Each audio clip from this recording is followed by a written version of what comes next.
नमस्कार साथियों, स्वागत है दोपसस एकेडमी में और मैं हूं प्रशांत और आप देख रहे हैं 15 मिनट शो इकोनॉमी। साथियों, आज के शो में 15 मिनट शो में बहुत ही एक बेसिक कॉन्सेप्ट के विषय में हम बात करने वाले हैं, जिस कॉन्सेप्ट का नाम आपको थंबनेल पे दिख रहा होगा, उत्पादन के कारक। साथियों, आपको पता है कि जितनी भी आर्थिक क्रियाएं होती हैं उनमें से मुख्य रूप से 4 मौलिक आर्थिक क्रियाएं होती है, जिसमें से एक आर्थिक क्रिया है उत्पादन, और उत्पादन के कारक के संदर्भ में आज हम क्लास करने वाले हैं। लेकिन क्लास शुरू करने से पहले साथियों, आपके लिए एक महत्वपूर्ण सूचना है, इंफॉर्मेशन है, निश्चित तौर पे आपके काम की है। और ये सूचना ये है कि बिहार शिक्षक भर्ती में सबसे ज़्यादा रिजल्ट देने वाला दफसस एकेडमी है, और दफसस एकेडमी ने बिहार शिक्षक भर्ती 4.0 जो है बैच लॉन्च कर दी है। पीआरटी 1 to 5 के लिए बैच लॉन्च की है। और दूसरी बात आप देख रहे हैं साथियों, इसकी जो फी रखी गई है साथियों, केवल 999 रुपये रखी गई है। साथियों, इस कोर्स की एक विशेषता ये है कि आपको इस कोर्स के साथ 2 बैच फ्री मिलने वाला है, या यूँ कहें कि 2 कोर्स फ्री मिलने वाला है। एक जो है कोर्स वो 5000 MCQ का कोर्स है, जिसमें शानदार डिस्कशन के साथ सारे प्रश्नों का विश्लेषण कराया गया होगा। और दूसरा है साथियों NCERT की जो बुक है उसके लिए माइंड मैप दफसस एकेडमी ने क्या कर रखा है, तैयार कर रखा है, वो भी आपको प्रोवाइड किया जाना है। दूसरी महत्वपूर्ण सूचना है साथियों, पीआरटी की तो बात हमने कर ली, फिर आप देखेंगे 6 to 8 के लिए भी बैच जो है वो लॉन्च कर दी गई है, जिसकी फी भी रखी गई साथियों केवल 999 रुपये है। आप इस बैच के साथ जुड़कर बिहार शिक्षक भर्ती 4.0 में अपनी सफलता सुनिश्चित कर सकते हैं। GS plus SST, science, math, Hindi, English जैसा विषय आपको कवर कराया जाना है। और इसके साथ भी 2 बैच फ्री आपको मिलने वाला है। जो पहला बैच है वही 5000 MCQ क्वेश्चंस है, और दूसरी बात कर रहे हैं साथियों NCERT की माइंड मैप है। साथियों, इसके बाद हम देखेंगे, सीधे तौर पे हम बात कर रहे हैं साथियों उत्पादन के कारक की हम चर्चा कर रहे हैं। साथियों, हमने ये ध्यान में रखना है कि जब हम बात करते हैं अर्थशास्त्र की, तो अर्थशास्त्र में हमें ये बात समझनी है कि अर्थशास्त्र में मूलतः हम आर्थिक क्रियाओं का अध्ययन करते हैं, जिसको हम कहते हैं इकोनॉमिक एक्टिविटी कहा जाता है। और इन आर्थिक क्रियाओं में हमें समझना है कि 4 ऐसी आर्थिक क्रिया हैं जिनको हम मूल आर्थिक क्रियाएं कहते हैं। और इसमें हम पहले नंबर पर रखते हैं साथियों, जिसको हम कहते हैं उत्पादन कहा जाता है, यानी कि प्रोडक्शन कहते हैं। और दूसरी बात कहते हैं साथियों उपभोग, यानी कि कंजम्पशन कहा जाता है, उपभोग की हम बात करेंगे। और तीसरी बात होती है साथियों जिसको हम कहते हैं विनिमय कहा जाता है, विनिमय यानी कि एक्सचेंज कहते हैं। और चौथी बात कहते हैं साथियों वितरण कहा जाता है, और वितरण के लिए हम अंग्रेजी शब्द यूज करते हैं, उसको हम कहते हैं डिस्ट्रीब्यूशन कहा जाता है। तो मैं ये भी आपको लिख दे रहा हूँ जिससे आपकी चीजें और भी क्या हो जाए, आसान हो जाए, है ना। कंजम्पशन कहते हैं, ये ध्यान में रखना है। और विनिमय के लिए हम शब्द यूज करते हैं साथियों एक्सचेंज जैसे शब्दों का प्रयोग किया जाता है, और इसके लिए हम शब्द यूज करते हैं साथियों डिस्ट्रीब्यूशन कहते हैं, है ना, डिस्ट्रीब्यूशन कहा जाता है। साथियों, इसी उत्पादन के संदर्भ में या उत्पादन के कारक के संदर्भ में हमारी क्लास जो है वो संचालित हो रही है। साथियों, आपको ये ध्यान में रखना है कि इसको समझने के लिए सबसे पहले आपको जानना चाहिए कि आखिर ये उत्पादन क्या होता है। ध्यान से समझेंगे, उत्पादन की हम बात कर रहे हैं, तो उत्पादन का तात्पर्य क्या है, या उत्पादन किसे कहते हैं, उत्पादन का संदर्भ क्या होता है अर्थशास्त्र में।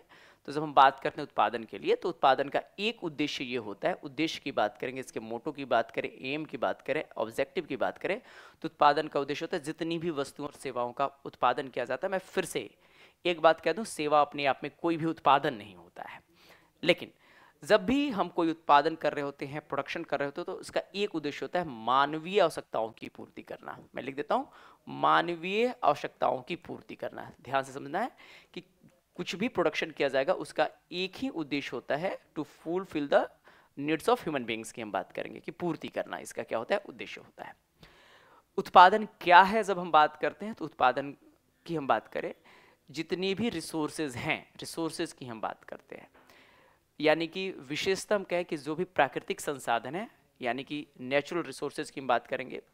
प्राकृतिक संसाधनों को हम क्या करते हैं, प्राकृतिक संसाधनों को जिस प्रक्रिया के तहत, जिस प्रोसेस के तहत मानव उपयोग की वस्तुओं में बदलते हैं, कन्वर्ट करते हैं, उस पूरी प्रक्रिया को हम उत्पादन कहते हैं। बहुत बेसिक सी चीज मैंने बात बताई है। मैंने कहा कि जितने भी संसाधन हैं, उन सभी संसाधनों को जिस प्रक्रिया के अंतर्गत, जिस प्रोसेस के अंतर्गत हम मानव जरूरत की वस्तुओं या कमोडिटी में परिवर्तित करते हैं, उस संपूर्ण प्रक्रिया को प्रोडक्शन कहा जाता है, उत्पादन कहते हैं। यानी कि this is the entire process under which natural resources are converted into goods and services, है ना, for the use of human beings, उनके प्रयोग के लिए जो किया जाता है। ध्यान समझ में आ गई बात, ध्यान से समझें।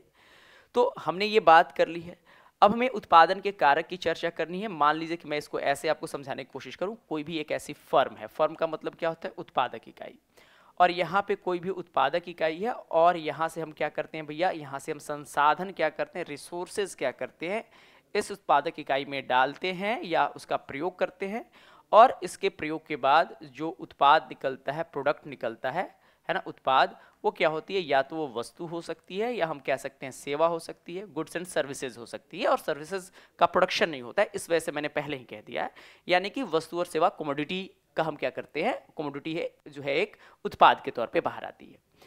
और किसी भी उत्पादन प्रक्रिया में जितने भी संसाधन, जितने भी रिसोर्सेज की हम बात कर लें, किसी भी प्रकार के रिसोर्सेज की हम बात कर लें, हो सकता है किसी वस्तु के प्रोडक्शन में किसी एक संसाधन का प्रयोग किया गया होगा, हो सकता है किसी अन्य वस्तु के प्रोडक्शन में 2 संसाधन का प्रयोग किया गया होगा, और किसी अन्य वस्तु के प्रोडक्शन में हजारों संसाधन का प्रयोग किया होगा।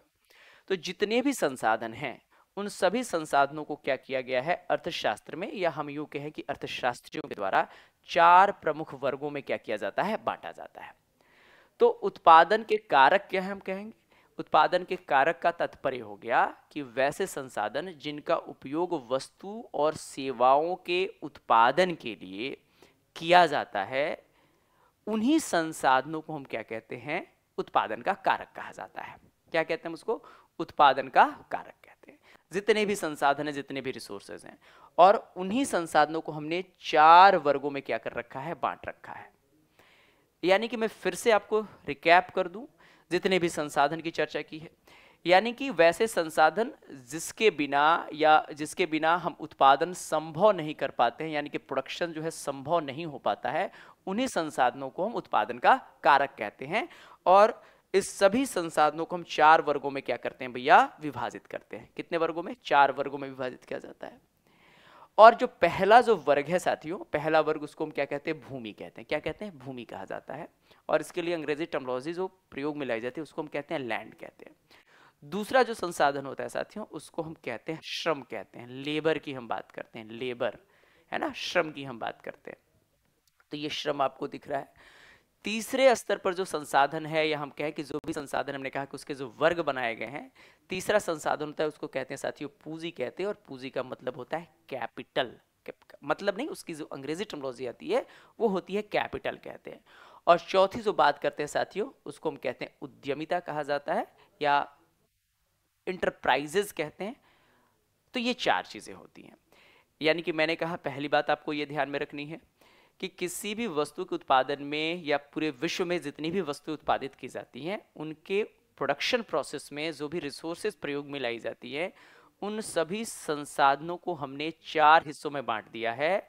या तो उस संसाधन का जो संबंध है, या तो लैंड से है, या हम बात करेंगे श्रम से है, या तीसरी बात करेंगे पूंजी से है, या चौथी हम बात करते हैं जिसको हम कहते हैं उद्यमिता से है।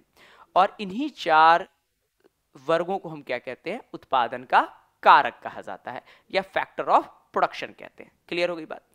दूसरी बात हम देख रहे हैं साथियों, जो पहले नंबर पर जो लिखा गया है भूमि की, जब हम बात करते हैं भूमि का क्या तात्पर्य है, यानी कि भूमि का अर्थ क्या लेते हैं हम अर्थशास्त्र में, भूमि का तात्पर्य क्या होता है, भूमि का मीनिंग क्या होता है, इसके संदर्भ में हम बात करें तो भूमि का तात्पर्य अर्थशास्त्र में जो लिया जाता है, सामान्यतः हम कहते हैं कि कोई भी भौगोलिक क्षेत्र या ज्योग्राफिकल एरिया, कोई भी ऐसा क्षेत्र जहां पे उत्पादन किया जाता है, कोई भी ऐसा भौगोलिक क्षेत्र हम बात करेंगे जहां पे प्रोडक्शन किया जाता है, उस क्षेत्र को हम भूमि कहते हैं या लैंड कहते हैं। लेकिन अगर बड़े स्तर पर जब हम बात करते हैं तो अर्थशास्त्र में भूमि का तात्पर्य केवल भौगोलिक क्षेत्र से नहीं होता, बल्कि अर्थशास्त्र में भूमि की परिभाषा के अंतर्गत जितने भी प्राकृतिक संसाधन होते हैं, नेचुरल रिसोर्सेज होते हैं, उन सारे संदर्भों को, सारे संसाधनों को शामिल किया जाता है। यानी कि कोई भी ऐसी प्राकृतिक संसाधन या कोई भी ऐसा संसाधन जिसे प्रकृति ने मनुष्यों को मुफ्त में दिया है, या हम कह सकते हैं उसके लिए उसने चार्ज नहीं किया है, वो सारे के सारे संसाधन भूमि की परिभाषा के अंतर्गत शामिल कर लिए जाते हैं।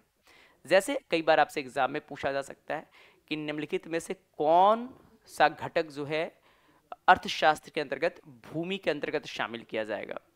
तो जैसे मैं कहूँ सूर्य का प्रकाश हो, या हम बात करेंगे सनलाइट हो, हवा हो, वायु हो, खनिज हो, मिट्टी हो, है ना, मिट्टी की उर्वरा क्षमता जो है उसकी जो कैपेसिटी है, ये जितने भी संदर्भ आप देख रहे हैं इन सारे संदर्भों को भूमि की परिभाषा के अंतर्गत शामिल किया जाता है और इसके बिना उत्पादन संभव भी नहीं हो पाएगा।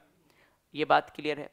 दूसरी बात देखते हैं साथियों, यहाँ पे नजर आ रही होगी जिसको हम कहते हैं श्रम कहते हैं। श्रम का क्या मतलब होता है? श्रम, हम लेबर की बात करेंगे। अर्थशास्त्र में श्रम का मतलब होता है कि जब प्रोडक्शन किया जाता है, उत्पादन किया जा रहा होता है, तो उस पूरे इंटायर प्रोसेस में मनुष्य ने जो काम किया या मनुष्य के द्वारा किया गया जो एफर्ट है या effort made by the human beings, मनुष्य ने जो काम किया, मैं बार बार कह रहा हूँ मनुष्य के द्वारा, मानव के द्वारा जो किया गया कार्य है, उसको हम श्रम में क्या करते हैं? शामिल करते हैं। उसको हम क्या कहते हैं? श्रम में शामिल करते हैं। और जो श्रम करते हैं उसको हम क्या कहते हैं? श्रमिक कहते हैं। और श्रमिक की कई कैटेगरी हो सकती है, कहीं पे इसको हम कर्मचारी कह लेते हैं, कहीं पे इसको हम दैनिक मजदूर कह लेते हैं, कहीं पे इसको हम सेल्फ एम्प्लॉयड भी कह लेते हैं। सबकी अलग अलग परिभाषा है। यानी कि उत्पादन प्रक्रिया में मनुष्य के द्वारा या मानव के द्वारा किए गए प्रयास को ही हम क्या कहते हैं? श्रम के अंतर्गत शामिल करते हैं। मैंने बार बार कहा है मानव के द्वारा किया गया प्रयास, मनुष्यों के द्वारा किया गया प्रयास। आपने ये कई बार महसूस किया होगा कि दुनिया में जितने भी प्रोडक्शन कार्य होते हैं या जो भी कार्य किया जाता है, हम उसकी जब हम बात करेंगे तो इस कार्य की जो प्रकृति होती है साथियों, वो दो प्रकार की होती है। यानी कि मनुष्य जो काम करते हैं वो दो प्रकार के कार्य कर सकते हैं। किसी खास कार्य में आप देखेंगे, किसी विशेष कार्य में देखेंगे कि शारीरिक शक्ति की हम बात करें उसकी आवश्यकता ज़्यादा होती है, जबकि हम बात करेंगे किसी अन्य गतिविधि की बात करेंगे उसमें मानसिक श्रम की आवश्यकता ज़्यादा होती है, यानी कि बौद्धिक क्षमता की ज़रूरत क्या होती है? ज़्यादा होती है। जैसे मैं खुद पर ही एक एग्जाम्पल दे दूँ। आप देख रहे हैं कि मैं बहुत ही थोड़ा सा दुबला पतला इंसान हूँ और एक बहुत ही ज़्यादा हैवी व्यक्ति हो, दोनों को खड़ा कर दिया जाए और एक वैकेंसी आई है और वैकेंसी में हम देखेंगे कि वो वैकेंसी है गार्ड, है ना, गार्ड की है। मैंने भी वहाँ पे क्या कर रखा है? अप्लाई कर रखा है। और एक, है ना, थोड़ा सा जिनकी बॉडी ठीक है, उन्होंने उनकी जिनका फिजिक ठीक है, उन्होंने भी क्या कर रखा है? अप्लाई कर रखा है। तो निश्चित तौर पे उनको क्या किया जाएगा? ले लिया जाएगा। क्योंकि जब हम कार्यों का बंटवारा करते हैं तो या तो शारीरिक स्तर पर या शारीरिक क्षमता के आधार पर करते हैं या बौद्धिक क्षमता के आधार पर हम चीज़ों को देखते हैं। ये अर्थशास्त्र का एक नियम भी है, ठीक है ना। तो ये जो श्रम होता है साथियों वो दो प्रकार का हो सकता है, या तो वो श्रम मानसिक हो सकता है या शारीरिक श्रम हो सकता है। एक और एग्जाम्पल मैं आपको देकर समझाने की कोशिश करता हूँ। जैसे मैं कहूँ कि देश में किसान क्या करते हैं? खेती करते हैं। पूरे विश्व में किसान क्या करते हैं? खेती करते हैं, या खेती से संबंधित जो कार्य है, फार्मिंग से रिलेटेड जो एक्टिविटीज़ है, उसमें शारीरिक श्रम की ज़्यादा आवश्यकता होगी, जबकि एक सॉफ्टवेयर इंजीनियर के संदर्भ में वहाँ पे मानसिक श्रम की आवश्यकता क्या होगी? ज़्यादा होगी। तीसरी बात देखेंगे, पूंजी का क्या तात्पर्य होता है, कैपिटल का क्या तात्पर्य होता है। तो कैपिटल का जो तात्पर्य होता है अर्थशास्त्र में, उसके संदर्भ में हम देखें तो उत्पादन प्रक्रिया में जो भी प्रयुक्त संसाधन होते हैं उसको हम क्या कहते हैं? पूंजी कहते हैं। लेकिन जैसे एडम स्मिथ की जब हम बात करते हैं, जो अर्थशास्त्र के पिता रहे, एडम स्मिथ ने पूंजी के संदर्भ में बहुत ही अच्छी बात कही और उन्होंने बताया कि आपके धन का वह हिस्सा या आपके पास जो भी धन है, या हम करें आपके पास कोई भी ऐसी परिसंपत्ति है, एसेट है, अगर धन से, अगर उसके निवेश से हम बात करेंगे, उसके इन्वेस्टमेंट से अगर आप उसको खर्च करते हैं और उसके निवेश करने से अगर रोजगार की उत्पत्ति होती है, हमें समझना है, अगर एम्प्लॉयमेंट जनरेट होता है, एम्प्लॉयमेंट की बात करेंगे, रोजगार की उत्पत्ति होती है, अगर रोजगार की उत्पत्ति हो, और दूसरी बात देखेंगे अगर वहां से आय के स्रोत उत्पन्न हो, आय के स्रोत यानी कि नए सोर्स ऑफ इनकम जो है वो क्या हो? जनरेट हो, तो ऐसे धन को हम क्या करते हैं? कैपिटल के डेफिनेशन में हम शामिल करते हैं, कैपिटल के डेफिनेशन में शामिल किया जाता है। जैसे मेरे पास 3,000 रुपये है और वो घर में रखा हुआ है, अलमीरा में रखा हुआ है, मेरे पास बहुत सारी संपत्ति है, तो उसको हम पूंजी की डेफिनेशन में हम शामिल नहीं करेंगे। लेकिन अगर उसी 3,000 रुपए से मैंने क्या किया, एक छोटी सी दुकान खोली और वहां से सोर्स ऑफ इनकम, चूंकि दुकान खुली तो एक नए आय के स्रोत बने और वहां पे एक रोजगार का नया अवसर भी जनरेट हुआ, है ना, अपॉर्चुनिटी भी डेवलप हुई, तो निश्चित तौर पे हम क्या कहेंगे, वैसे धन को हम क्या कहेंगे, पूंजी की डेफिनेशन में या कैपिटल की डेफिनेशन में हम क्या करते हैं, शामिल करते हैं। दूसरी बात मैं आपको बताऊं, पूंजी जो है, पूंजी के कई रूप होते हैं। विशेष तौर पे आपको पता है कि भौतिक पूंजी होती है, मानवीय पूंजी होती है, सामाजिक पूंजी होती है, वित्तीय पूंजी होती है। तो पूंजी के कई प्रकार हो सकते हैं। दूसरी बात देखेंगे साथियों, उद्यमिता की हम बात करते हैं, यानी कि एंटरप्रेन्योरशिप की हम बात करें या इंटरप्राइजेज की हम बात कर लें, तो इसका जो तात्पर्य होता है, किसी भी व्यवसाय को शुरू करने के लिए, बिजनेस को शुरू करने के लिए, वस्तुओं और सेवाओं के उत्पादन के लिए, है ना, जो क्षमता होती है किसी व्यक्ति में, किसी व्यक्ति में जो गुण होता है, जो उत्पादन के जो विभिन्न कारक होते हैं, जैसे भूमि की हमने बात कर ली, पूंजी की बात कर ली, हमने श्रम की बात कर ली, ये उत्पादन के विभिन्न कारक हैं। किसी भी व्यक्ति में उस क्षमता को हम, उस व्यक्ति को उद्यमिता कहते हैं, जो इन उत्पादन के सभी कारकों को क्या करता है, एक साथ एकत्रित करता है, उसको मैनेज करता है, उनको एक साथ लाता है और एक साथ लाने के बाद उत्पादन कार्य को संभव बना पाता है। इसी विशेषता या इसी कौशल को, किसी भी व्यक्ति के अंदर निहित जो ये विशेषता है, कौशल है, इसी विशेषता या कौशल को हम क्या कहते हैं, उद्यमिता कहते हैं, या एंटरप्राइजेज कहा जाता है, या उद्यमशीलता कहते हैं, एंटरप्रेन्योरशिप भी कहा जाता है।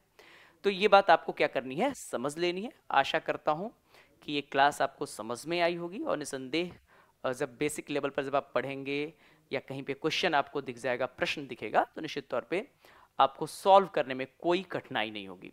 तब तक के लिए शुक्रिया, तब तक के लिए धन्यवाद। मिलेंगे अगले क्लास में। जय हिंद।